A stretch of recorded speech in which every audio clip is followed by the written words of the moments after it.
নমস্কার বন্ধুরা, ভিলপুর রান্নাঘরে আপনাদের সকলকে স্বাগত জানাই। আজ আবার নতুন একটা রেসিপি নিয়ে চলে এসেছি। আজকে বানাবো টক মিষ্টি কুলের আচার। প্রথমেই কুলটাকে 2 ঘন্টা ঠান্ডা জলে ভিজিয়ে রেখেছিলাম। দেখুন এগুলো ফুলে গেছে কুলগুলো।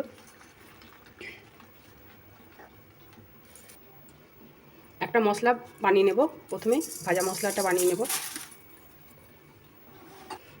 4টে লঙ্কা নিয়েছি আর 2 চামচ 5 ফোড়ন নিয়েছি। এটা প্রথমে নেড়ে নেব।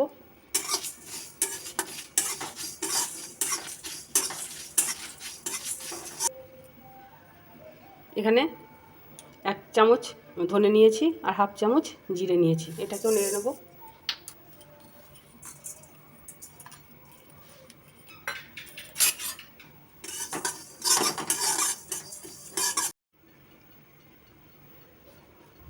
এখানে হাফ কাপ তেল দিয়েছি, সরষের তেল।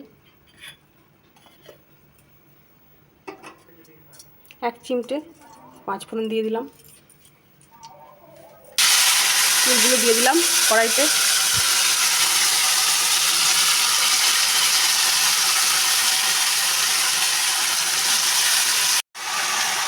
এর মধ্যে সামান্য পরিমাণে হলুদ দিয়ে দিলাম।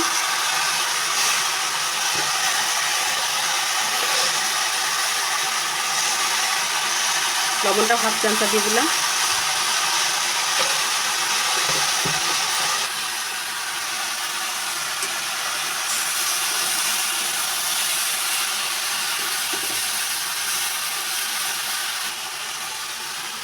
এবার এখানে 1 কেজি মতো গুড় আছে।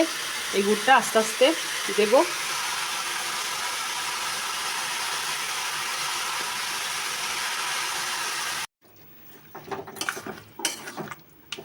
আস্তে আস্তে এটা গুড়ের মধ্যে সিদ্ধ হবে।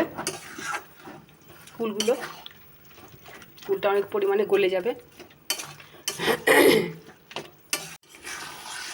গুড়ের মধ্যে কুলটা সিদ্ধ হতে 10 থেকে 12 মিনিট লেগেছে।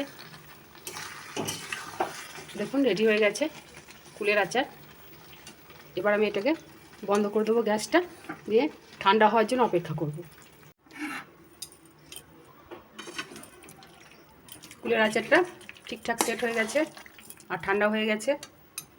এই যে মশলাটা আমি ভেজে রেখেছিলাম, ভাজা মশলাটা হাফ ডাস্ট করে নিয়েছি। এবার এই মশলাটা সব এর মধ্যে মিশিয়ে দেবো।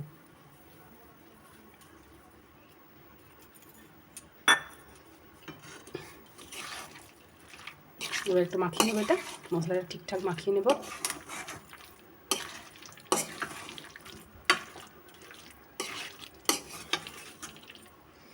টক মিষ্টি কুলের আচারের রেসিপিটা দেখলেন সবাই। ভালো লাগলে অবশ্যই সাবস্ক্রাইব করবেন, লাইক শেয়ার কমেন্ট করবেন। সবাই ভালো থাকবেন। শুভরাত্রি।